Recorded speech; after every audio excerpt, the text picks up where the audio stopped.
আজকে আমাদের আলোচনার সেন্ট্রাল থিম বা সাবজেক্ট ম্যাটার মূল আলোচ্য বিষয় হচ্ছে মৃত্যু এবং কবরের জীবন। আমাকে বলবেন মৃত্যু এবং কবরের জীবন। মৃত্যু এটা হচ্ছে পৃথিবীর সবচেয়ে চিরসত্য কথা।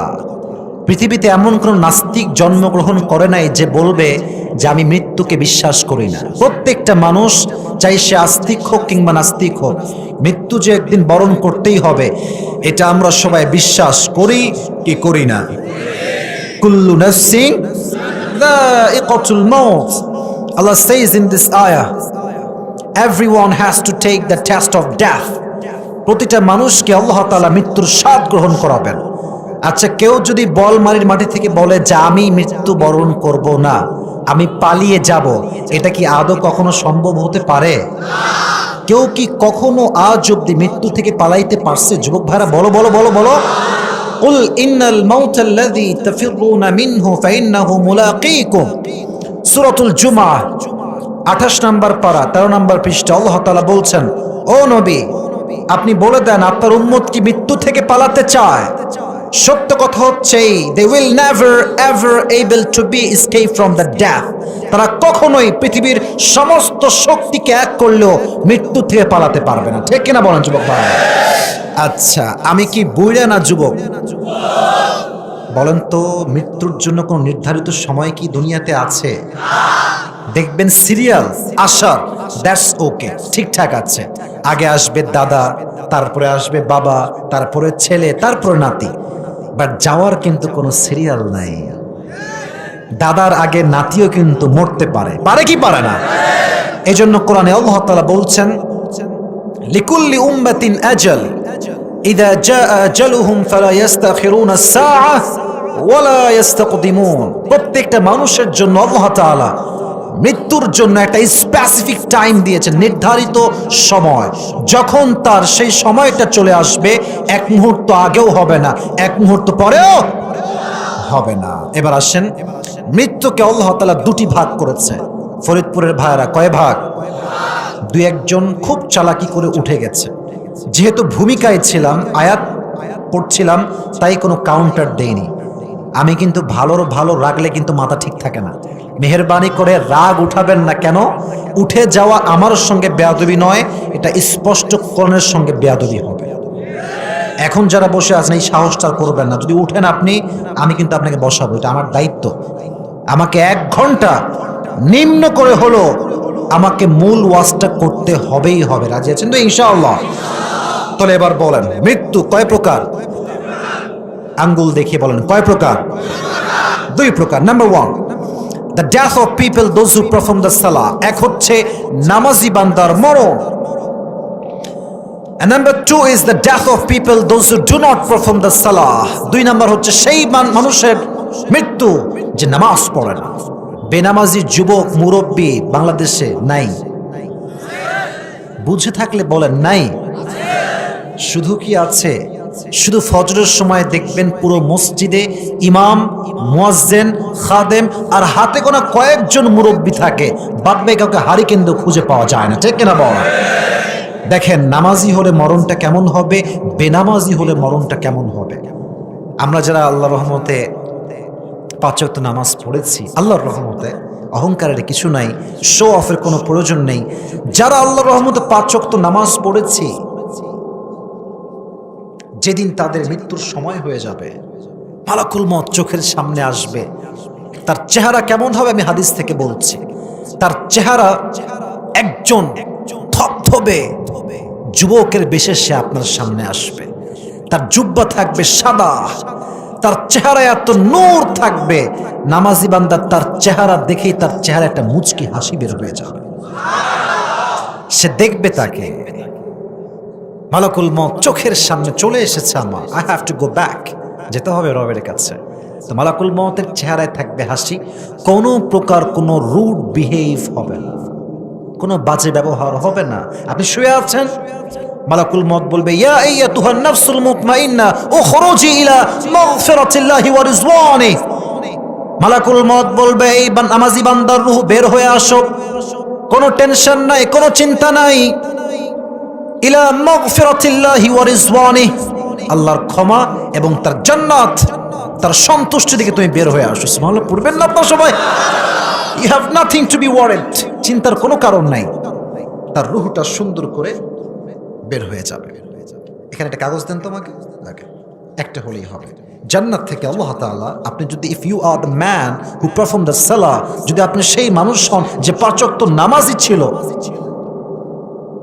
তার রূহকে কবজ করবার জন্য আল্লাহ তাআলা জান্নাত থেকে একটা লাল রেশমি রুমালের কাপড় দুনিয়াতে পাঠিয়ে দিবেন।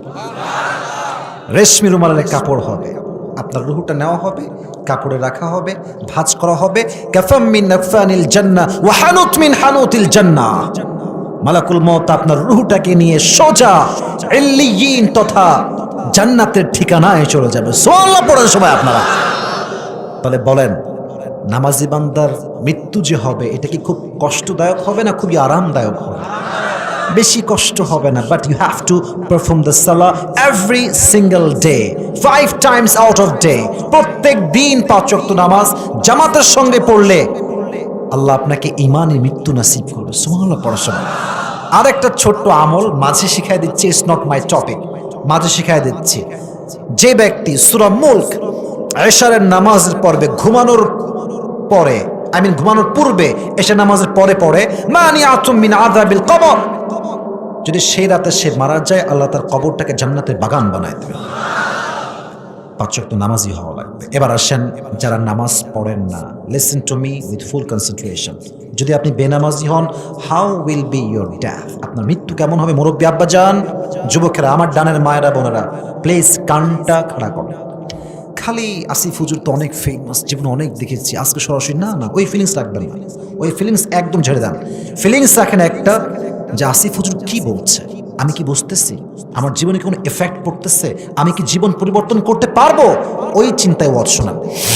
বেনামাজি বান্দা যখন তার মৃত্যুর সময় ঘনিয়ে আসবে, তার চোখের সামনে মালাকুল মউত দাঁড়াবে। আমার চোখে চোখ রাখেন, তার যে পাটা আছে, পা থাকবে জমিনে, আর এই যে হেড আকাশ বরাবর লম্বা দেহ, যখন সে তাকাবে তার ভয়ঙ্কর রূপ কেমন হবে? নীলাভ বর্ণের দেহ হবে, তার দেহের পোশাক হবে নীল, চেহারা হবে নীলাভ বর্ণের দেহ। তার চেহারা ভয়ঙ্কর রূপ দেখে বেনামাজি যুবক, মুরব্বী, মহিলা, মেয়ে থরথর থরথর করে কাঁপবে, থরথর করে কাঁপবে। আর তার মাঝে মাঝে দেখবেন মেডিকেলে মানুষ মারা যায়, বুঝবেন কথাগুলো, তার এই দেখবেন ডান পাশ দিয়ে কিছু সাদা সাদা থুতুর মতো ফেনা বের হয়। কখনো দেখেছেন এটা আপনারা? এটা কেন বের হয় জানেন? ওই ভয়ঙ্কর রূপটা সে সহ্য করতে পারে না, ওই রূপটা দেখে চিৎকার দেয়, আর তার চিৎকারটা কেউ শুনতে পায় না, সে বোবার মতো হয়ে যায়। বোবা জিন ধরলে দেখবেন যতই চিৎকার দেন, no one can hear that, কেউ শুনতে পায় না। মাঝে মাঝে আমাকে বোবা জিন ধরে, এত চিৎকার দেই মনে হচ্ছে গাড়ি ফেটে যাবে, রুম ফেটে যাবে, ফ্ল্যাট ফেটে যাবে, এরকম মনে হয়, কিন্তু আমার আওয়াজ বের হয় না, কেউ শুনতে পায় না। যখন রূহ বের করার জন্য মালাকুল মউত দাঁড়াবে, বেনামাজি চিৎকার দিবে, কেউ শুনতে পাবে না, কারো কানে আওয়াজ যাবে না। এবার তার রূহটা বের করার জন্য মালাকুল মউত বলবে, ইয়া আইয়াতুহান নাফসুল খাবিথা উখরুজি ইলা গাযাবিল্লাহ, এই বেনামাজি বের হয়ে আয়, আল্লাহর জাহান্নাম তোর অপেক্ষা করছে। কিন্তু তার রূহটা নামাজি বান্দার মতো সহজে বের হবে না, আটকে যাবে, থেমে যাবে, বের হতে চাইবে না, একবার ডানে বামে একবার পেছনে, খালি পালাতে চাইবে। আয় হায় হায় হায়। মালাকুল মউত তখন হাদিসে আসছে, তার হাতের থাবা তার রূহের দিকে বাড়াবে। যখন তার রূহে এমন জোরে একটা থাবা দিবে বের করার জন্য, হাদিসে আসছে একটা জীবিত ছাগলকে যাবেহ না করে তার চামড়া কেউ যদি একদম ছুরি দিয়ে টেনে হিচড়ে এইভাবে ছিঁড়ে ফেলে জীবিত অবস্থায়, ছাগলটার যেই পরিমাণ কষ্ট হয়, বেনামাজি মুরব্বী, বেনামাজি যুবক, বেনামাজি মা, বেনামাজি মহিলা, তার দেহে তার চাইতে 70 গুণ বেশি কষ্ট সে অনুভব করবে। নাউজুবিল্লাহ পড়েন আপনারা। আমি হাদিসগুলো আপনি কোন ভাষায় বলবো, আমার কাছে I don't have any language to express that, কোনো ভাষা আমার কাছে নাই। তবে একটু বলি, ফিল করেন। ভাবেন তো আপনি এখন বসে আছেন, একটা চাকু আমি নিয়ে আসলাম, নিয়ে এসে আপনার হাতে দিলাম একটা পোঁচ, আর পোঁচ দিয়ে পুরো চামড়াগুলো কাটতে শুরু করছে, আপনাকে বাধা আছে। ভাবেন যে কি ফিল হবে আপনার, শুধু একটু ভাবেন। আপনাকে আমি কিচ্ছু করবো না, আপনি শুধু ভাবেন যে আপনাকে বেঁধে রাখা আছে, জিহবায় ব্ল্যাক টিপ দেওয়া আছে, চোখ বাঁধা আছে, আপনার হাতের চামড়াগুলো আমি কাটতেছি নিজের ইচ্ছা মতো। কেমন লাগবে একটু ফিল করেন। সহ্য করতে কেউ কি পারবে? বলেন না কেন পারবে? এর চাইতে 70 গুণ বেশি কষ্ট হবে বেনামাজি বান্দা হলে। আল্লাহ আমাদের সবাইকে নামাজি বান্দা হিসেবে কবুল করে পড়ে আমিন। আচ্ছা বলেন তো প্রিয় যুবক ভাইয়ারা, মুরব্বী আব্বা জানরা, আমার প্রিয় নবীজির জীবনের শেষ কথা যে যিনি বলেছিলেন, শেষ কথাটা ছিল কি? মাঝখানে ঠিকঠাক বলেছে, বাদ বাকি কোনো আওয়াজ পাইনি। বলেন শেষ কথা ছিল কি? নামাজ। নামাজ ছিল। নবীজি যেদিন মারা যাবেন, হাদিসগুলো বললে ভেতরে না কষ্টে বুকটা ফেটে যায়। কারণ আমি অনেক যুবকের সাথে কথা বলেছি, আমাকে কয় হুজুর কত বছর যে হয়েছে নামাজ পড়ি নাই, জানি না নিজ। অনেক বড় একজন ফেমাস ব্যক্তি, নাম বলবো না, আমাকে বলছে হুজুর বহু বছর হয়ে গেল শুধু 5 ওয়াক্ত নামাজ না, জুমার নামাজও পড়ি নাই। বহু বড় ফেমাস ব্যক্তি। ভাবলাম যে আল্লাহ তুমি আমার কত ভালো লাগছো আল্লাহ, যত বড় গুনাহগার হই আল্লাহ নামাজটা ছাড়ি না, নামাজ ছাড়ি না, নামাজ পড়ি, যেখানেই থাকি নামাজ পড়ি। নামাজের ক্ষেত্রে কোনো কম্প্রোমাইজ চলবে না। নামাজই হচ্ছে এমন একটা জিনিস, পড়তে থাকবা, পড়তে থাকবা, পড়তে থাকবা। একদিন এই নামাজ, ইন্না সলাতা তানহা আনিল ফাহশাই ওয়াল মুনকার, এই নামাজ তোমাকে সমস্ত অন্যায় থেকে বের করে নিয়ে আসবে। নবী যেদিন মারা যাবেন, নবীর গেটের কাছে একজন গেস্ট আসছেন, মেহমান, ইসমুহু জিব্রাইল, নাম হচ্ছে জিব্রাইল। এসেই বলছে আসসালামু আলাইকা ইয়া রাহমাতাল লিল আলামিন, ও নবী আপনাকে সালাম। সুবহানাল্লাহ পড়বেন না? নবী আপনি ভালো আছেন? নবী কিন্তু ভালো নেই, প্রচন্ড জ্বর নবীর দেহে, ডিগ্রি 100-র উপরে। নবী একবার ডান একবার বাম, একবার ডান একবার বাম। আয় হায় হায়, নবীজি ভালো আছেন? বলছে আলহামদুলিল্লাহ আলা কুল্লি হাল, যেমনি আছি তেমনি আলহামদুলিল্লাহ। সুবহানাল্লাহ পড়ুন সবাই আপনারা। নবীজি আজকে আমি একা আসি নাই, আরেকজন আছে, নিয়ে আসবো। বলছে কে? বলছে বাহিরে আছে। কি নাম? বলছে ইসমুহু মালাকুল মউত, বাহিরে আছে, নিয়ে আসবো। নিয়ে আসো। মালাকুল মউত, মালাকুল মউত আজরাইল। ব্যবহার দেখেন, নবীর কাছে এসে নবীর শিউরের ডান পাশে দাঁড়িয়ে নবীকে সালাম পেশ করছে। বলছে নবী হে, জীবনের প্রথম একজন মানুষকে আমি সালাম করলাম, সেটাই হচ্ছে আপনি। আমি জীবনে কখনো কাউকে সালাম পেশ করিনি। নবী হে, আল্লাহ আমাকে পাঠিয়েছেন। তবে হ্যাঁ, একটা বড় অবাক করা কথা বলছি, জানি না আপনি শুনেছেন কিনা এর আগে। মালাকুল মউত বলছে নবী হে, যদি আপনি যেতে চান আল্লাহর কাছে আমি নিয়ে যাব, যদি আপনি থাকতে চান আমি আপনাকে দুনিয়াতে রেখে আবার আল্লাহর কাছে ফিরে যাব। আল্লাহু আকবার। এই কথার মর্ম আপনাকে কেমনে বোঝাবো আমি? আচ্ছা, এখানে অনেক যুবক ভাইরা এসেছো, পাকিস্তানের টপ ফেমাস স্কলার, তার নাম হচ্ছে মাওলানা তারিক জামিল। নাম শুনছেন সবাই আপনারা? কেউ দেখবেন সাদা পাগড়ি পরে, অনেক ভালো মানুষ, অসাধারণ মানুষ। নবীজির মৃত্যু কেমন ছিল এই ওয়াজ করতে গিয়ে এখানে একটা উনি ছোট্ট উর্দু বাক্য বলেছেন, উর্দু বা হিন্দি, ওটা আমি বলছি, তারপরে বাংলাতে ট্রান্সলেশন করে দিই। উনি যখন বললেন যে जब मलकुल मौत नबी के पास आया और कहा ऐ नबी क्या आप जाना चाहते हैं या नहीं, আপনি কি যাবেন নবী? নবীজি চুপচাপ আছে। উনি বললেন যে আল্লাহু আকবার, जिस इंसान के पास मौत भी इजाजत मांगती है कि मैं आऊं या ना आऊं, मैं उस इंसान से मोहब्बत ना करूं तो किससे मोहब्बत करूं। উনি বললেন যেই মানুষের কাছে মৃত্যুটা অনুমতি চায় যে নবী আমি আসবো কি আসবো না, ওই নবীকে ভালো না বাসলে আমি মেসি এবং নেইমারকে কোন বিবেকে ভালোবাসবো? ঠিক কিনা বলেন যুবক ভাই? নবী তো আমার আদর্শের যায়। এবার নবীজি সামান্য দেহটা নাড়ায় উঠলেন, উঠে জিব্রাইল দিয়ে তাকালেন, জিব্রাইল তোমার কি মতামত, তুমি কি বলছো, আমি কি করব, আমি কি যাব নাকি যাব না? জিব্রাইল বলছে নবী আমাকে যদি জিজ্ঞেস করেন আমি এটাই বলবো, আরশে আজিমে আল্লাহ তাআলা আপনার দিদার পাওয়ার জন্য, সাক্ষাতের জন্য অপেক্ষায় বসে আছে। নবীজি বুঝে গিয়েছেন যে আমাকে যেতেই হবে। এবার দেখেন হাদিসের মর্মটা বুঝবেন, মৃত্যু এবং নামাজের মেসেজটা খুব ভালো করে বুঝবেন। এই না আয়েশা, আয়েশা কোথায়? দৌড়তে আয়েশা আসছে। নবী কি হয়েছে? অগ্রিম ডাকলেন, এত আর্জেন্ট কেন?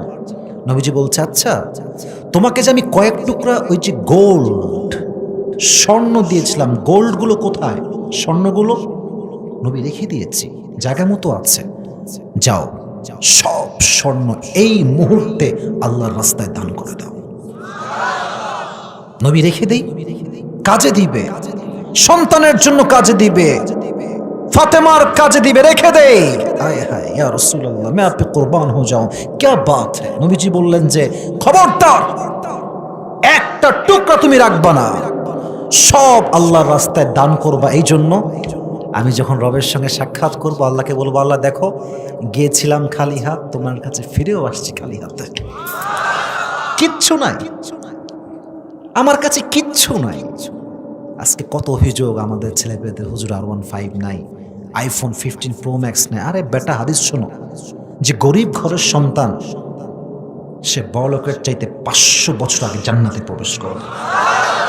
এই হাদিসে কয়েকটা মতভেদ থাকলে থাকতেও পারে, আরেকটা হাদিস বলছে কোনো মতভেদ ছাড়া, there is no doubt in this হাদিস, কোনো সন্দেহ নাই। নবী যখন জান্নাতে প্রবেশ করবেন, নবীর ডান দিকে যারা থাকবে জান্নাতে যাওয়ার জন্য সব হবে গরিব এবং মধ্যবিত্ত পরিবারের সন্তানরা। এখন যে আমরা মধ্যবিত্ত পরিবারের সন্তান, গরিব ঘরের সন্তান, আর উই হ্যাপি অ্যাবাউট দ্যাট? আমরা কি খুশি? না আমি শুনি নাই, বলতে হবে আমরা খুশি খুশি খুশি। মন খারাপ করবেন না, সব দান হয়ে গেল। এবার মালাকুল মউত সামনে আগে আসছে, নবী হে সময় হয়ে গিয়েছে, যেতে হবে। ঠিক সেই মুহূর্তে নবীজি চোখ বন্ধ করে কালেমা পড়লেন এবং বললেন, আসসালাত আসসালাত আসসালাত ওয়া মা মালাকাত আইমানুকুম, উম্মতরা তোমরা নামাজ ছেড়ে দিও। শেষ মুহূর্তে মানুষ কি বলে, ফালতু কথা বলে। যুবক ভাইরা বলো বলো বলো, সবচেয়ে গুরুত্বপূর্ণ কথা বলে। যার কাছে জমির দাম বেশি জমির হিসাব করে, যার কাছে বউ দামি সে বউয়ের হিসাব করে, যার কাছে সন্তানের দাম বেশি সে সন্তানের হিসাব করে। আমার নবীর কাছে কোনো কিছুর দাম নাই, সবচাইতে নবীর কাছে দামি সম্পদ ছিল নামাজ, নামাজ, নামাজ। সুবহানাল্লাহ পড়ার সময়। আর আজকে কোথায় তোমাদের, তোমাদের জীবনটা আছে কোথায়? ওমর ফারুক দুনিয়াতে জান্নাতের সার্টিফিকেট পেয়েছে। কোন হাদিস কেমন দেখাতে পারবা যে হাদিসে আসছে ওমর জান্নাতের টিকিট পাওয়ার পরে এক ওয়াক্ত নামাজ ছেড়ে দিয়েছে? কোন হাদিস আছে? আমি বুঝি নাই কোন হাদিস কিরকম আছে? আছে? কোনদিনও তুমি হারিকেন্দ্র খুঁজে পাবা না। ওমর ফারুক রাদিয়াল্লাহু তাআলা আনহু একদিন বসে আছেন মসজিদ নববীর ভেতরে, এক কাফের অগ্নি উপাসক, তার নাম হচ্ছে আবু লুলু আল মাজুসি, ওমরের কাছে আসছে। ওমর একটা বিচার আছে। আমার হাদিস বুঝতে কোনো সমস্যা হচ্ছে আপনাদের ভাইয়েরা? কি বিচার? বলছে বিচারটা হচ্ছে আমি একজন গোলাম, আমার যেই মালিক আছে, আমার মালিক আমার কাছে প্রত্যেক দিন 6 দিরহাম চার্জ করে। ওমর তুমি আমাকে একটা ইনসাফ ভিত্তিক বিচার করে দাও, তুমি দয়া করে মেহেরবানি করে কয়েক দিরহাম কমায় দাও, এতটা আমি দিতে পারবো না। ওমরে ফারুক ডাক দিয়ে বলছে, ভাই তুমি কি বানাও, তোমার চাকরি কি, তোমার জব কি? এবার সে ডাক দিয়ে বলছে, ইয়া খলিফাতুল মুসলিমিন, আমি প্রত্যেকদিন চাকু বানাই, ছুরি, চাকু। নাম শুনছেন যুবক ভাই আপনারা সবাই? তবে এই চাকুটা কিন্তু বাঙালির চাকু নয়, এই চাকুটা হচ্ছে মাকবাদাতুহু ফি ওয়াসাতি। লুক এট মাই হ্যান্ড, আমার হাত দেখেন, আমার 2 হাত দেখেন। চাকুর এই পাশেও চাকু, বাম পাশেও চাকু। মাকবাদাতুহু ফি ওয়াসাতি, হ্যান্ডেলটা হচ্ছে মাঝখানে, 2 পাশে লম্বা লম্বা চাকু।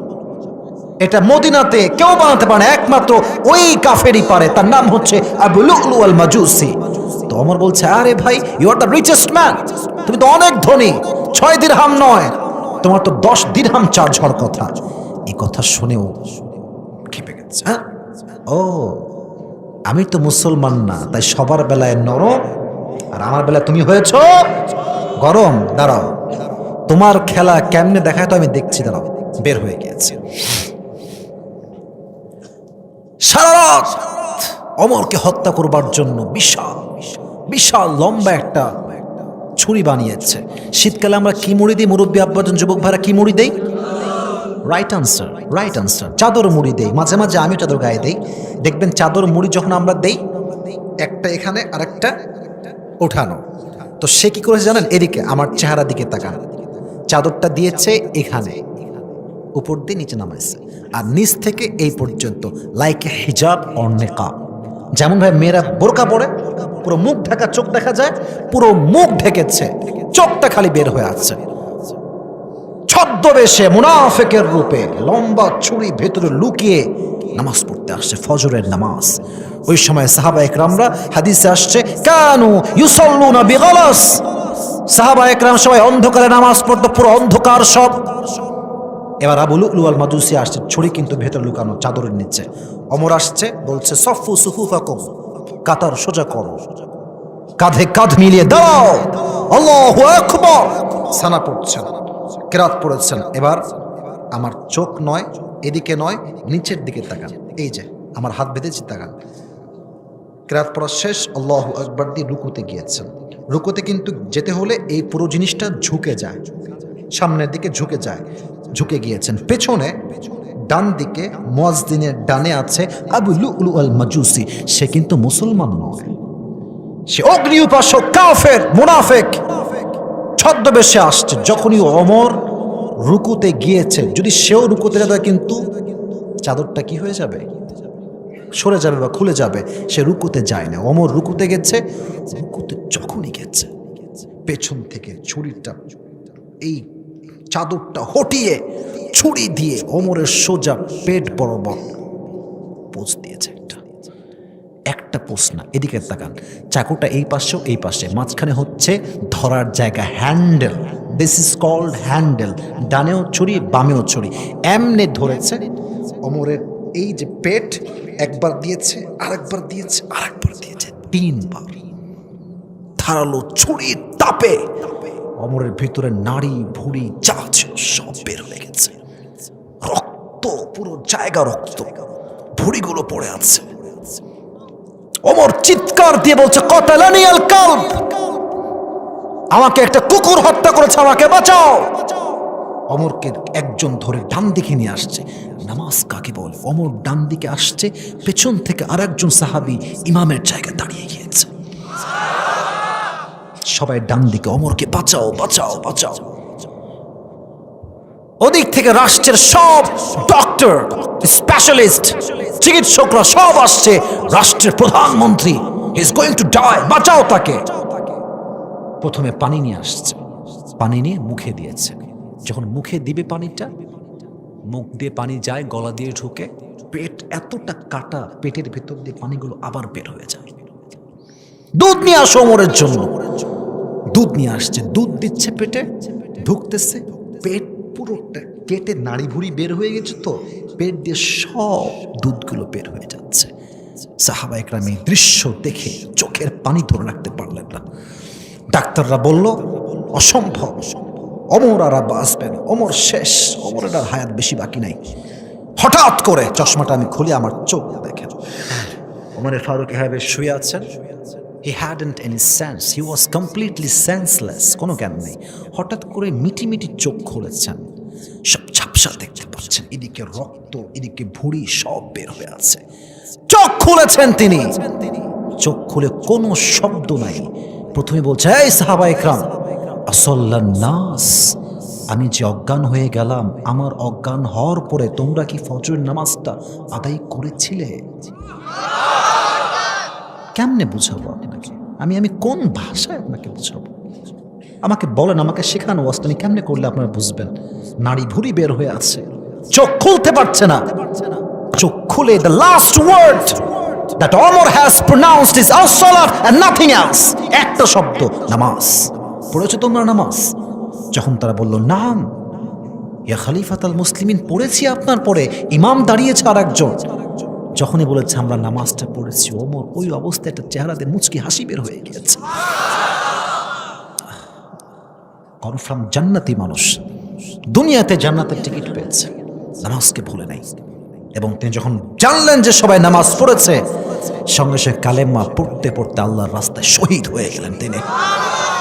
আমার যুবক ভাইয়েরা, মুরব্বী আব্বা জানরা, নামাজটাকে মায়ের দিয়েন না, মায়ের দিয়েন না। প্রথমে দুই ওয়াক্ত পড়েন, আস্তে আস্তে 3 ওয়াক্ত পড়েন, আস্তে আস্তে 4 ওয়াক্ত পড়েন। পড়তে পড়তে যখন দেখবেন যে পড়তেই আছেন, এক সময় এমন আসবে নামাজ ছাড়া আপনার কিচ্ছু ভালো লাগবে না। এমনও 5 ওয়াক্ত নামাজি আমাদের দেশে আছে, 1 ওয়াক্ত পড়লে ভাবে আর 1 ওয়াক্ত কোথায় পড়বো। আসর পড়লে মাগরিবের চিন্তা করে, মাগরিব পড়লে এশারের চিন্তা করে, এশা পড়লে ফজরটা কেমনে উঠা যায় সেই চিন্তা করে। ঠিক না বলো যুবক ভাইরা? Try, you have to try, you have to try your best. আস্তে আস্তে স্টার্ট করেন, স্টার্ট ফ্রম বিগিনিং, একদম শুরুতে শুরু করেন। সবাই বলেন আমার সঙ্গে এক বাক্যে, সবাই বলেন হুজুর। কথাটা মন থেকে বলেন, বলেন সবাই হুজুর। আমরা আগের মতো সাউন্ডটা পাচ্ছি না কেন? বলেন সবাই আমরা ওয়াদা করছি আজ থেকে 1 ওয়াক্ত নামাজ জীবনে কখনো ছাড়বো না। জোরে সরে বলেন ইনশাআল্লাহ। এটা ছিল it was all about the death, মৃত্যু সংক্রান্ত কিছু কথা। আমার যুবক ভাইরা, মৃত্যুর পরে মানুষকে যে ঘরে রাখা হবে, এই ঘরটার নাম সবার থেকে এক বাক্যে শুনতে চাই। ঘরটার নাম কি? কবর। বড় ভয়ঙ্কর জায়গা। এই যে 12:30 বেজে গিয়েছে, আমার 1 ঘন্টা ওয়াজ হয়ে গেল। আপনারা কি মনে করতেছেন আপনারা ওয়াজ শুনবেন এরকম কিছু? আমার ওয়াজ কি আরো করা যাবে নাকি যাবে না? সবাই একটা তাকবীর দেন জোরে সোরে, লিল্লাহি তাকবীর। এই কবর হচ্ছে এমন একটা ঘর, যে মানুষটা বালিশ ছাড়া ঘুমাতে পারতো না, সে মানুষটা একদিন বালিশহীন মাটিতে শুয়ে থাকবে। যেই মেয়েটা শাড়ি, গহনা, লিপস্টিক ছাড়া রাস্তায় চলতে পারতো না, সেই মেয়েটাও একদিন সাদা কাফনের কাপড়ে প্যাকেট হয়ে কবরে শুয়ে থাকবে। ঠিক কিনা বলা? আমি মেয়েদের কথা কি বলবো, বলতে গেলে আমার হৃদয়টা ফেটে যায়। কিছু কিছু মেয়ে এমন টাইট ফিটিং ড্রেস পরে, তাদের দেহের কারণে, পোশাকের কারণে যুবকদের চোখ শুধু নষ্ট হয় না, মুরব্বীদের চোখটাও নষ্ট হয়ে যায়। ফরিদপুরে তো এরকম মেয়ে নাই? আরে সত্যি আছে নাকি যুবক ভাইয়েরা? আচ্ছা তুমি কি মনে করো এই মেয়েদের আব্বা আম্মা নাই? আছে, কিন্তু নবীর আদর্শে আদর্শবান তারা হতে পারে না। আমার ডানে যদি আমার মায়েরা, আমার 2-1 জন যাক, 2-1 জন, let them go, let them go. যারা আমাকে ভালোবাসে, যারা কোরআনকে ভালোবাসে, তারা কখনো এখান থেকে উঠতে পারবে না। আজকে একটা কথাও ফালতু আমি বলি নাই। কেউ বলতে পারবে না যে আসিফ হুজুর একটা কথা লজিকহীন বলেছে, বলতে পারবেন? আপনারা কেউ বলতে পারবেন? সব কথা নিজের এখান থেকে বলছি। 2-1 জন লোক যদি উঠে যায়, এটা তাদের ব্যক্তিগত সমস্যা। আমাদের কথা একটা, এতগুলো মানুষ আমরা বসে আছি, একটা লোক আমরা দোয়া না করে বাসায় যাবো না। রাজি আছেন তো ইনশাআল্লাহ? যেই মেয়েগুলো এই যে জিন্সের প্যান্ট পরে, দেখবেন চুলও কালার করে, চুল কালার আছে না? আমি কার কথা বলবো আপনি বলেন? আজকালকার 7-এ মেয়েরা প্রেম করে বেড়ায়, 7-এ পড়ে, 7-এ। আপনি কোথায় আছেন? আপনি 7-এর মেয়েরা 8-এ মেয়েরা টিকটক করছে, ধুমাইয়া টিকটক করে বেড়াচ্ছে। যখন বোরকা পরে, হিজাব পরে, এই কই যায়? কে বাদ দেবে? বসো, একজনও উঠবেন না। এই আমি বলি, আমার দায়িত্ব 1 ঘন্টা, কমিটির সঙ্গে কমিটমেন্ট আছে। ওকে বলেন, আপনি কমিটমেন্ট দেওয়া আছে যে 1 ঘন্টার বেশি ওয়াজ করব না। কিন্তু যেহেতু ভালোবাসা পেয়েছি, আমি চাচ্ছি আমার কথা যতক্ষণ পর্যন্ত যায় ততক্ষণ আমি বলবো, টাইমের কোনো হিসাব আসতে আমি করবো না। আর যদি আপনার 2-1 জন উঠে যান, আমি কিন্তু আমার হিসাব বরাবর করে ফেলবো। উঠবেন নাকি আপনাকে যুবক ভাইয়ারা? তো বলছিলাম, যেই মেয়ে রাস্তাঘাটে হাঁটে বোরকা পরে, হিজাব পরে, এত ভদ্র, দেখলে মনে হবে ইয়ার ये तो अभी के अभी जन्नत से भाग कर आई है। আর বিশেষ করে তোমরা যারা বিয়ে শাদী করো নাই, খুবই সাবধান। একটা পার্লার নামে জায়গা আছে, এমন মেকআপ মারবে তোমার মনে হবে যে এর ছাড়া আমি কাউরে আর বিয়ে করবো না। আর আমার বোনেরা যারা শুনছেন, মেহেরবানি করে এটাকে আমি চিটিং ছাড়া কিচ্ছু বলবো না। এটা স্পষ্ট চিটিং। তাই বোনেরা, ওই যে আগে বলেছিলাম একটা কথা, ইয়ে দিন দিন নেহি হে और भी दिन বাকি হ্যাঁ। আপনি বিয়ের আগে দেখাবেন আপনি বিশাল ফর্সা, কি মুখে কি পানি মারতে কখনই হবে না। একদিন তো মুখ ধোয়া লাগবে আপনার। যদি মুখ ধুয়ে আপনার কালো চেহারা বের হয়ে যায়, আপনার স্বামীর ভালোবাসা হৃদয় থেকে কমে যাবে। শো ইউর রিয়েল ফেস, যা আছে তাই দেখান। যে আপনাকে বাস্তব দেখে বিয়ে করবে, সে আগেও ভালোবাসবে যেমন, পরেও ভালোবাসবে তেমন। ঠিক কিনা? ওই থেকে এই সিস্টেম পাইছে। আর বিয়ের আগে ছবি দেয়, এমন ফিল্টার মারে, বোঝায় যায় না যে আসলে কালো ফর্সা না শ্যাম, বোঝায় যায় না। যুবক ভাইরা, কথা একটা, কবর হচ্ছে এমন একটা জায়গা, যেই মেয়ে পর্দাহীন হয়ে মারা যাবে, তার কবরে এমন কিছু পোকামাকড় তাকে আযাব দেওয়ার জন্য রাখা হবে, তাদের এক একটা কামড়ে মেয়েদের দেহের চামড়া গোস্তগুলো খসে খসে পড়ে যায়। বলে নাউজুবিল্লাহ। এটা হচ্ছে সেই কবর। কবরে গেলে কি হবে? কবরে গেলে নেতার পরিচয় অনেক বেশি কাজে দিবে। বলেন না কেন? হ্যাঁ না না? অনেকে আবার বলে যে আমার পীর সাহেব আমাকে বাঁচাবে। কবরে কি কোনো পীর সাহেবের পরিচয় চলে? আরে বাপ তার ছেলেকে চিনবে না, ছেলে তার মাকে চিনবে না, মা তার ছেলেকে চিনবে না, কোথাকার পীর সাহেব? এটা ভণ্ডামি, বাটপাড়ি ছাড়া আর কিচ্ছু হতে পারে না। তবে আমাদের দেশের সব পীর কিন্তু ভণ্ড নয়। তবে মাঝে মাঝে আমি একটা কথা বলি, আমাদের দেশে যেই পরিমাণ বাবা আছে, তালা বাবা, ন্যাংটা বাবা, খাজা বাবা, যেই পরিমাণ দেশে বাবা আছে, অন্য দেশে সেই পরিমাণ জড়ো হারি কেন্দ্রে খুঁজে পাওয়া যাবে না। জায়গায় জায়গায় বাবা। এই যে মেয়েরা সবচেয়ে বোকা, একখান মাজার হইলে বাবা, আজীব কথা। আমি নিজে দেখেছি মেয়েরা মাজারে গিয়ে ছেলে চায়, মেয়ে চায়। এই ভাই, ছেলে দেওয়ার মালিককে, মেয়ে দেওয়ার মালিককে। ইয়াহাবু লিমান ইয়াশাউ ইনাসা ওয়া ইয়াহাবু লিমান ইয়াশাউ যুকুর। সবাই কিন্তু বোঝে যে আল্লাহই সবকিছু দেয়, মাজারে গিয়ে চায় কেন? আচ্ছা, সিলেটের শাহজালাল মাজার নাম শুনছেন? জান বা না জান, নাম তো শুনছেন নাকি? একটা কথা বুঝবেন, আপনি তো গেছেন, মাশাআল্লাহ, আমার প্রমাণ ডানে আছে, সমস্যা আমি এক্সাম্পল দিচ্ছি। এটা হচ্ছে, এই দেখেন, এইদিকে লুক এট মাই হ্যান্ড, এটা হচ্ছে মাজার। এটা হচ্ছে মাজারের এন্ট্রি গেট, প্রবেশ পথ। খেয়াল করেছেন কিনা জানি না, বাট আমি খেয়াল করেছি। This is my personal point of view. I don't know whether you will go to agree or not. জানি না একমত হবে কিনা, বাট আশা করছি একমত হতে হবে। দেখবেন গেটে কয়েকটা ফকির থাকে, হাতে কি থাকে? আর আগে কথা বলে, হাতে কি থাকে? বাবা দেন কিছু। আরে ভাই, এখানে মেসেজ আছে। বাবা যদি কিছু দিতেই পারতো, ফকির সবার আগে বড়লোক হয়ে যেত। কারণ তুমি গেছো বছরে একবার টুরিস্ট হিসেবে, যাবা ব্যাক করবা, যাবা আবার ফরিদপুরে বাসে উঠবা। মিয়া ফকির তো তারা সারা জীবন মাজারে কাটাইছে। তো বাবা যদি কাউকে কিছু দিতে হয়, বলে বাবা ফকির, তুই তো আমার ভালোবাসার মানুষ, তুই আমার আপন মানুষ, তুই নে সব। ফকির আগেও ফকির ছিল, এখনো ফকির আছে। তার মানেই হচ্ছে এটা, বাবার কাছে দেওয়ার কিচ্ছু ক্ষমতা নাই, সব ক্ষমতার মালিক হচ্ছে আল্লাহ তাআলা। ঠিক কিনা বল? মাথায় রাখবেন, কবরে যাওয়ার পরে নেতার পরিচয়, বাবার পরিচয় চলবে না। প্রথম পরিচয়, আল্লাযী খালাকাল মাউতা ওয়াল হায়াতা লিয়াবলুয়াকুম আইয়ুকুম আহসানু আমালা। আল্লাহ বলছেন, আমি জীবন দিয়েছি, মরণ দিয়েছি একটা জিনিসকে পরীক্ষা করবার জন্য, কে কত ভালো আমল করে। বেশি আমল না ভালো আমল? একটু বোঝেন। বেশি আমল মানে হচ্ছে ৮০ রাকাত তাহাজ্জুদ পড়লাম আমি, আপনার হলো কাসিফ, আমার ওযু নাই, ৮০ রাকাতে কোনো কাজ হবে? আরেকজন যুবক, he is from general background, he is from school or he is from college, university, ২ রাকাত নামাজ পড়ছে ওযু দিয়ে, মনোযোগ সহকারে, খুশু সহকারে। আমার ৮০ রাকাতের চাইতে তার ২ রাকাতের দাম কোটি গুণ আল্লাহর কাছে বেশি।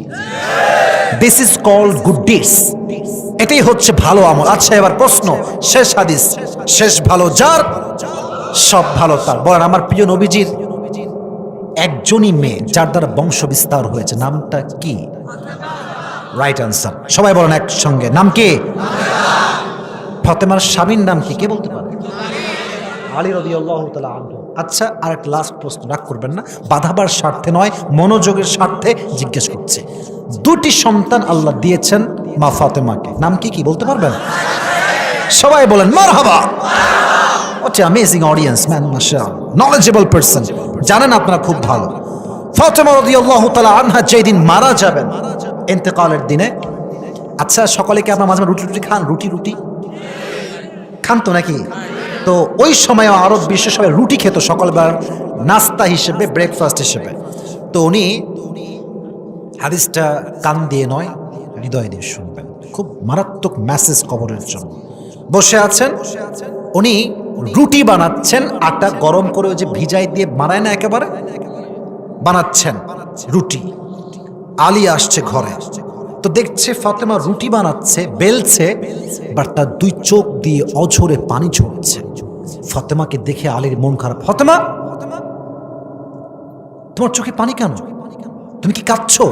চোখ মুছে ফেলেছে। না না না, আমি ঠিক আছে ঠিক আছে। কিন্তু স্বামী তো স্বামী, স্বামী যখন বউরে ভালোবাসে, বউ না বললেও স্বামী তার বউয়ের কষ্টের কথা এমনি বুঝে যায়। ভালোবাসাই তো হচ্ছে এইটা, আপনি বললেও বুঝি আমি, না বললেও বুঝি আমি। আর ভালো তোমাকে চেয়ে বাসবে অ্যাজ এ হাজব্যান্ড অথবা অ্যাজ এ ওয়াইফ, তাকে তোমার দীর্ঘ লম্বা চ্যাপ্টার দিয়ে বোঝাতে হবে না যে আমি অনেক দুঃখে আছি, অনেক কষ্টে আছি। আর যে ভালোবাসে তার চোখ দেখলে বুঝে ফেলে, ঠিক কিনা বল? আলী বুঝে গিয়েছে ফাতেমা কষ্টে আছে, কিন্তু কেমনে বলবে, কেমনে বের করবে বুঝে পাচ্ছে না। পাশে আসছে। ফাতেমা, কি হয়েছে আমাকে বলো, আমি তোমার স্বামী, আমাকে বলো। বলছে আজকে ভোর রাতের স্বপ্নে আমার প্রিয় নবীজির সঙ্গে সাক্ষাৎ হয়েছে। কি দেখেছো স্বপ্নে? বলছে বিশাল লম্বা একটা মাঠ, চতুর্পাশে অন্ধকার, নবীজি মাঝখানে দাঁড়িয়ে আছে। নবীজি হাত দিয়ে কি যেন খুঁজতেছে, বাট খুঁজে পাচ্ছে না। ইন দ্য মিন টাইম আমি নবীর সামনে গিয়ে দাঁড়ালাম, বললাম আব্বাজান আসসালামু আলাইকুম, আপনি কি খুঁজতেছেন আব্বাজান? আব্বা আমাকে দেখে মুচকে হাসি আর জড়াই ধরে বললেন, ফাতেমা, আমি তো তোমাকেই খুঁজতেছিলাম, কোথায় ছিলে তুমি? তখন নবীজি একটা বাক্য বলেছেন, এটা আপনাদের জন্য মেসেজ। এখানে আমি একটা স্বপ্নের ব্যাখ্যা দিব, যদি আপনি কখনো দেখে থাকেন ব্যাখ্যা বুঝে নেবেন। নবীজি বলছেন, ফাতেমা, দীর্ঘ লম্বা সময় তোমাকে ছাড়া আছি, আমার আর ভালো লাগছে না, তুমি আমার কাছে চলে আসো। নবী আছেন কিন্তু পরকালের জীবনে, এটা কিন্তু দুনিয়ার জীবন নয়, এটা কবরের জীবন। ফাতেমা আসো, আমি তোমাকে ছাড়া আর থাকতে চাই না। এই কথা নবীজি বলেছেন, ঘুম ভেঙে গিয়েছে, লাফ দিয়ে উঠেছে। কি দেখলাম, কি শুনলাম? নবীজি আমাকে ডেকেছেন। যদি কখনো মৃত মানুষ, বাবা হোক, মা হোক, ভাই হোক, বোন হোক, স্বপ্নে দেখছেন আপনার বাবা আপনার স্বপ্নে আসছে, বলছে বাবা কষ্টে আছে, তুই আমার কাছে চলে আয়। এই যে ডাকাটা, এই ডাকার অর্থ হচ্ছে, ব্যাখ্যায় আসছে আপনার হায়াত বেশি একটা বাকি আর নাই। তো ফাতেমাকে ডেকেছে কোনো সাধারণ মানুষ না, অসাধারণ মানুষ। ফাতেমা বুঝে গিয়েছে আমার হায়াত বেশি দিন বাকি আর নাই। এটা শুনে আলী রাদিয়াল্লাহু তাআলা আনহু অঝরে কান্না শুরু করেছে। ফাতেমা, কয়েকদিন হলো আমার প্রিয় নবীজিকে হারিয়েছে, তোমাকে আমি হারাবো, আমি থাকবো কেমনে? হাসান এবং হোসেন কাকে মা বলে ডাকবে? আমরা থাকবো কেমনে? এবার ফাতেমা রাদিয়াল্লাহু তাআলা আনহা আলী রাদিয়াল্লাহু তাআলা আনহুর হাতকে শক্ত করে ধরেছেন, ডাক দিয়ে বলছে, আলী লা তাহজান, টেনশন করবেন না, হতাশ হবেন না, আমাদের সঙ্গে আছে একজন, আওয়াজ দিয়ে বলেন তো তিনি কে? লা তাহজান, never be upset, never be frustrated, হতাশ হবেন না। তবে হ্যাঁ, যেহেতু আমি চলেই যাব, আপনাকে আমি 3টা ওসিয়ত করতে চাই। ফরিদপুরের বলমারির ভাইরা, কয়টা ওসিয়ত মুখস্থ রাখবেন? আমি জিজ্ঞেস করবো আপনাদের সবাইকে। 1, লম্বা সময় তোমার সঙ্গে আমি সংসার করেছি, বউ হিসেবে ভুল হতে পারে, মাফ করে দাও আমাকে। এই কথা শুনে আলী কাঁদছে, বলছে কিসের ভুল? আমি তোমার স্বামী, সাক্ষ্য দিচ্ছি আমার পুরো জীবনে তুমি আমার একটা হক কখনো নষ্ট করো নাই। দ্বিতীয় নাম্বারটা বলো। বলছে দ্বিতীয় নাম্বার হচ্ছে, এটা বড় মারাত্মক, এটা মেয়েরা বুঝবেন। মেয়েরা সব সহ্য করতে পারলেও স্বামীর দ্বিতীয় বিয়ে সহ্য করতে পারে না। এত আস্তে ঠিক বললেন কেন আপনারা? সবাই বলেন। হালাল হারাম সুন্নাত পরের ব্যাপার, মেয়েরা এই ক্ষেত্রে কোনো কম্প্রোমাইজ করতে রাজি না। বলবে স্বামী তুমি যাই করো আর তাই করো, আমাকে বাদ দিয়ে অন্য নারীকে দিয়ে তোমার চোখ তুলে ফেলবো আমি, আছে না নাই? কিন্তু ফাতেমার মেন্টালিটি দেখেন, বলছে আলী মরে তো যেতেই হবে, যদি মারা যাই তুমি আমার পরে একজন ভালো দিনদার নেককার সুন্দরী মেয়েকে বিয়ে করে নিও। What a broad minded personality, কি বড় মনের মানুষ তিনি ছিলেন। আর মেয়েরা মরার আগে বলে, এই চলে গেলাম কিন্তু রে, তুই কাউকে বিয়ে করিস না আমি মরে গেলে। কুটনি টাইপের। আছিফ তুই মরবি মর, স্বামীকে এই শর্ত তুই কেন দিস? কারণ স্বামীটা তো যুবক মানুষ, যদি সে বিয়ে না করে সে তো জিনাতে জড়িত হতে পারে, ঠিক কেন বলেন যুবক ভাই?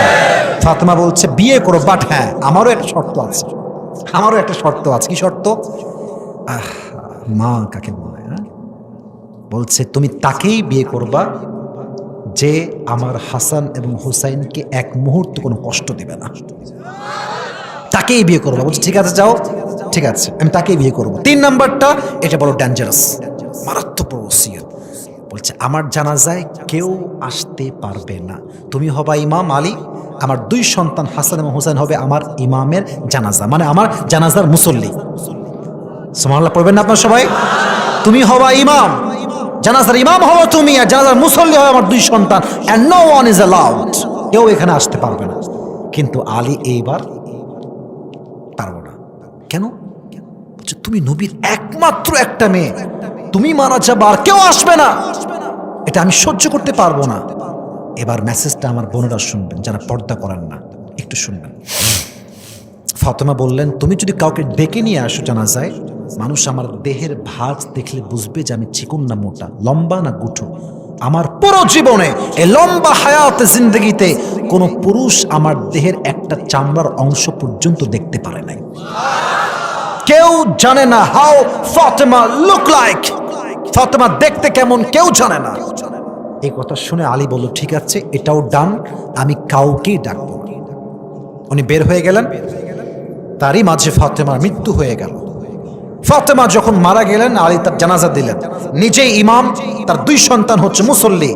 বাট এই যে জানাজার জন্য আমরা কাঁধে করে খাটিয়া নিয়ে যাই, খাটিয়ার পা থাকে কয়টা বলেন তো দেখি? এখানে মানুষ আছে কয়টা যুবক ভাইয়েরা, মুরব্বীরা? এক হচ্ছেন আলী, হাসান এবং, কিন্তু খাটিয়ার পা কয়টা বলেন না? মানুষ আছে কয়টা? সামনে আলী, পেছনে হাসান হুসাইন, ডান পাশে আলী, বাম কাঁধটা ফাঁকা। আলী যখন তার স্ত্রীর লাশটা কাঁধে নিয়েছে, আর সহ্য করতে পারছে না, বলছে আল্লাহ, একটা মাত্র বউ, আমার নবীজির একমাত্র কলিজার টুকরা মেয়ে ফাতেমা কে? ফাতেমা তু সাইয়্যিদাতু নিসাই আহলিল জান্নাহ, জান্নাতের সমস্ত নারীদের সর্দারিনীর নাম হচ্ছে ফাতেমা। সুবহানাল্লাহ পড়বেন না? আল্লাহ তার লাশ ধরবে, কাঁধ ধরবে এমন কেউ কি নাই?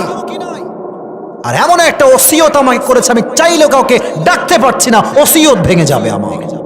ইন দ্য মিন টাইম একজন সাহাবী দূর থেকে দৌড়ে দৌড়ে দৌড়ে দৌড়ে আসছে আলীর দিকে। আলী তো দেখে টেনশন, আরে যদি বলে এই আলী ফাতেমা এটা কার লাশ, যদি আলী বলে এটা ফাতেমার লাশ নয়, ওসিয়ত ঠিক রাখার জন্য, মুসলমান তো মিথ্যা কথা বলতে পারে না। বলেন কথা ঠিক আছে কিনা? বলেন বলেন বলেন। আর যদি বলে এটা ফাতেমার লাশ, তার ওসিয়ত ভেঙে যাবে। কি করবে? টেনশনে কাঁপছে, তাও চুপচাপ দাঁড়িয়ে আছে। ওদিকে ওই সাহাবী দৌড় দিয়ে এসে কাঁধ ধরেছে, বাম কাঁধটা ধরেছে, বলছে আলী টেনশন করো না, মন খারাপ করো না, কোনো কিছুই ভাঙে নাই, আমাকে তো আল্লাহ তোমার কাছে পাঠাই দিয়েছে, তোমার কোনো টেনশন নেই, আলী কাঁধটা ধরো, চলো।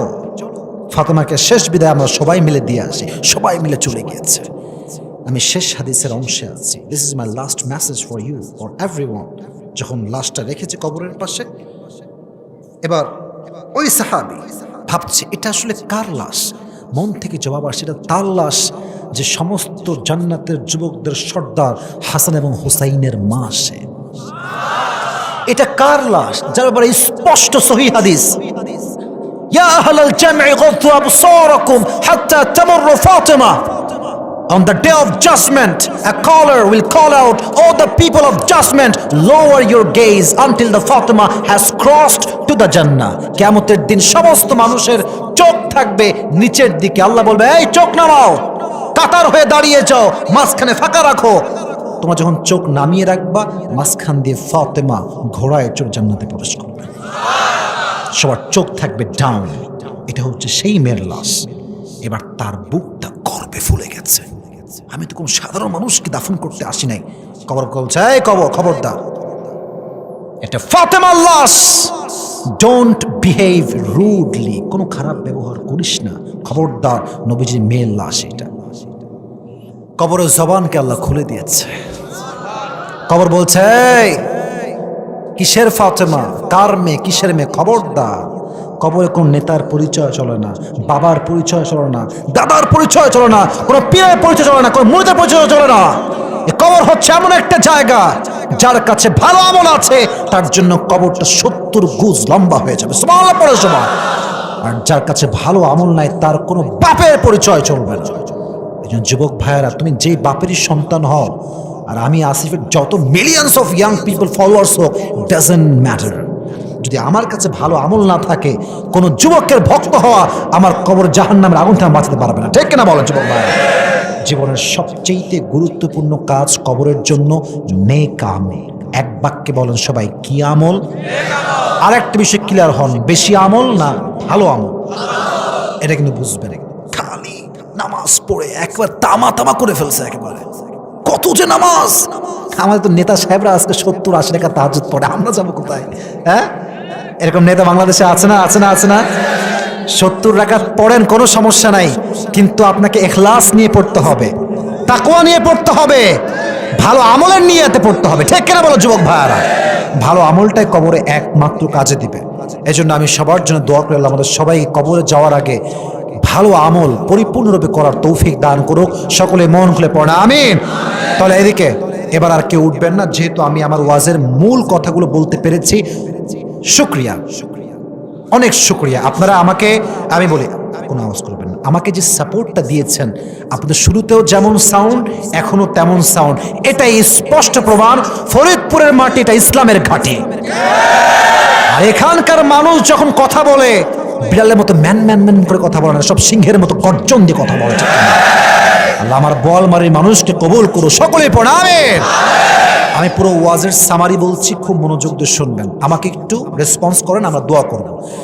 আমরা আজকে দুটি বিষয়কে হাইলাইট করছি খুবই প্রেসাইজলি, শর্টলি, আবার অনেক হাদিস বলা বাকি ছিল। এক নাম্বার বিষয় ছিল মৃত্যু, এক নাম্বার বিষয়। দুই নাম্বার বিষয় কি ছিল ভাই বলেন না? এক মৃত্যু, দুই কবর। মৃত্যুর ক্ষেত্রে আমি অনেক কথাই বলেছি, আমি রিপিট করব না সব, জাস্ট বলেছিলাম মৃত্যু কয় প্রকার। এক হচ্ছে নামাজি বান্দার মরণ, বেনামাজি বান্দার মরণ। নামাজি বান্দার মরণ হবে এমন ভাবে, পিঁপড়া কামড়াইলে যেমন মানুষ খুব বেশি টের পায় না, নামাজি বান্দাও টের পাবে না। সুবহানাল্লাহ পড়বেন না? আর বেনামাজির মৃত্যু হবে ভয়ঙ্কর, তার রুহুটা বের হতে চাইবে না। তার রুহ যখন বের করা হবে, একটা ছাগলকে জীবিত জবেহ করে, জীবিত জবেহ না করে তার চামড়া টেনে হিচড়ে ছিললে যেই পরিমাণ কষ্ট হয়, তার চাইতে কমসে কম 70 গুণ বেশি কষ্ট হবে। নাউজুবিল্লাহ পড়ার সময় আপনারা।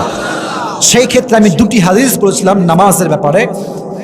নবীজির জীবনের সর্বশেষ কথা ছিল কি সবাই বলেন? স্টেজে সাউন্ড বেশি ভাই, ব্যাপার স্যাপার কি আপনারা করেন না কেন? কি ছিল? ওমর ফারুক, কনফার্ম জান্নাতি সাহাবী, উনি যখন মারা যান, নারী বুড়ি সব বের হয়ে আছে, সর্বশেষ কিসের খবর নিয়েছেন? অতএব মৃত্যুর আগে 5 ওয়াক্ত নামাজি হওয়ার চেষ্টা আমরা সবাই করবো তো ইনশাআল্লাহ। কবরের জীবনের ক্ষেত্রে আমি একটা কথাই বলেছিলাম, একদম পুরো ওয়াজকে ঘুরিয়ে মেসেজ দিয়েছি, কবরে কোনো বাপের পরিচয় চলবে না, নেতার পরিচয় চলবে না, কোনো পীরের পরিচয় চলবে না। কবরে একটা পরিচয় দেখা হবে, do you have the good deeds or not, ভালো আমল আছে কিনা। যার ভালো আমল আছে, আল্লাহ তাআলা নবীজির হাদিস, তার কবরটা 70 গজ তার জন্য চওড়া প্রশস্ত হয়ে যাবে। সুবহানাল্লাহ পড়ার সময় আল্লাহ তাআলা আমাদের সবাইকে, আমি অধম যতটুকু কথা বলেছি সবাইকে সে অনুযায়ী আমল করার তৌফিক দান করুন। সকলেই মন খুলে পড়ে আমিন। এবং যারা প্রোগ্রামটাকে এত সুন্দর কষ্ট করে, রাত বেজে গেছে প্রায় 1টা, এই যে এত সুন্দর কমিটির ব্যবস্থাপনা, সাউন্ড, মাইক, লাইট, প্যান্ডেল, তার জন্য এর পরের বছরে আরো বিশাল বড় মাহফিল করতে পারা তৌফিক দান করে পড়ে আমিন। আর আপনারা এই ওই একজন কয়ে যায় ভাই, যাবেন না প্লিজ, লাল লাল যাবেন না, বসে পড়েন আপনারা, স্লিপ আপনারা। আমি আপনাদের পারমিশন চাই, এই যে প্রশ্ন বা যা দিয়েছে, যদি আপনারা বলেন যে হুজুর আমাদের ওয়াজ তো ঠিক আছে, আপনি পড়তে পারলে পড়েন, না হয় দোয়া। আপনারা কি চান, পড়বো না দোয়া করবো? আবেগ না তো এটা, আবার পরে আবার বলেন যে আমাদের আবেগ কাজ করছে, বিবেক কাজ করে না। পড়া যাবে তো ইনশাআল্লাহ? তুই যে কি লিখেছিস তুই আল্লাহই ভালো জানে রে ভাই। আচ্ছা, এটা তাকবীর দেন। এই যে কই যায়, কই যায়, তাহলে কিন্তু দোয়া করে দিব, তাহলে দোয়া না, না সবাইকে থাকতে হবে, সবাইকে থাকতে হবে। তাকবীর দেন সবাই মিলে, আল্লাহু তাকবীর। খবরদার কেউ ডান বাম হবে না, এইটা পড়েই আমরা দোয়া করব। আসসালামু আলাইকুম প্রিয় হযরত। ওয়ালাইকুম আসসালাম প্রিয় ভাই। আমি একটা মেয়েকে খুবই ভালোবাসি, ওই মেয়েটাও আমাকে অনেক ভালোবাসে, আমি ওই মেয়েটাকে বিয়ে করতে চাই, কিন্তু ওই মেয়েটা আমার মামার বন্ধুর বোন হয়, কিন্তু আমার কোনো রক্তের আত্মীয় হয় না। প্রিয় হুজুর, তাহলে কি আমি তাহার সাথে বিবাহে আবদ্ধ হতে পারবো কিনা? ডেফিনেটলি পারবো ম্যাম, কোনো সমস্যা নাই। আচ্ছা, এবং প্রিয় হুজুর, আমার অনেক ইচ্ছা আমি আপনাকে কাছে থেকে দেখব আর আপনার সাথে মুসাফা করব। প্রিয় হুজুর, আশা করি আপনি আমার ইচ্ছাটা পূরণ করবেন ইনশাআল্লাহ। আচ্ছা, আগে উত্তর দিয়ে দিই, তারপর তোমার ব্যাপারটা দেখতেছি আর কি। দেখো, বিয়ের ক্ষেত্রে শুধুমাত্র যে দূরের মামাতো বোনকে বিয়ে করা জায়েজ তা না, নিজের মামাতো বোনকে বিয়ে করা জায়েজ আছে। অতএব যেই মামারা, যেই খালারা মেয়েকে দেয় না বিয়ে করার জন্য, তুমি বিয়ে করবা সুন্দরী মেয়েকে, খালাকে দাওয়াত দেওয়ার কোনো দরকার নাই, মামাকে দাওয়াত দেওয়ার কোনো দরকার নাই। ঠিক না বলো যুবক ভাইয়ারা? যদি বলে কে দাওয়াত দিলে কেন রে ভাগ্নে আমাকে, তুমি তো তোমার মাইয়া আমারে দাও না, তোমাকে কেন দাওয়াত দিব আমি? তো হ্যাঁ, আর একটা বিষয়, এই চাচাতো বোন, মামাতো বোন, খালাতো বোন, ফুফাতো বোন, এগুলো যেহেতু পারিবারিকভাবে আমরা আবদ্ধ, অনেকে কিন্তু তল তলে প্রেম করে বেড়ায়।